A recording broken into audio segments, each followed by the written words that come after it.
La parole est à monsieur Alexis Corbière. Merci, Président. Mes chers collègues, ma question s'adresse au ministre de la Culture. Monsieur le ministre, depuis le 15 mars, le monde des arts et du spectacle est à l'arrêt.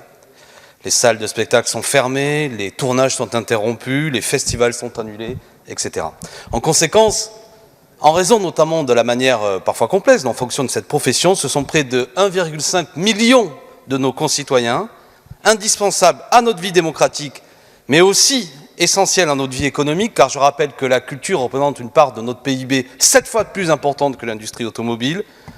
Ce secteur est en danger. Certes, le 18 mars, Monsieur le ministre, vous avez débloqué 22 millions d'euros pour ce secteur, mais je dois le dire, c'est peu de choses. À titre d'exemple, l'Allemagne a d'ores et déjà débloqué 50 milliards d'euros, et rien que le secteur de la librairie, auquel nous tenons tous sans doute, mériterait au moins 26 millions d'euros pour ne pas voir ses portes fermées. 2 pétitions actuellement circulent, l'une nommée Année Noire, vous les connaissez, l'autre Culture en danger. Elles ont récolté au moins 250 000 signatures et elles réclament toutes un plan d'urgence.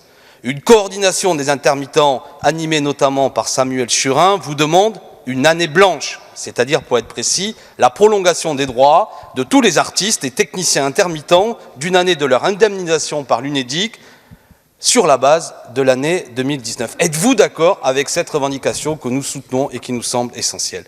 Toutes ces pétitions et appels sont accompagnés, notamment depuis ce matin, de grandes voix. Je pense à celle d'Isabelle Adjani, d'Ariane Ascari, de Marina Foïs et combien de grandes artistes qui sont toutes solidaires de ces métiers indispensables à la culture. Techniciens, costumiers, éclairagistes, maquillage, etc. N'oublions pas aussi les artistes auteurs dont le statut est des plus précaires.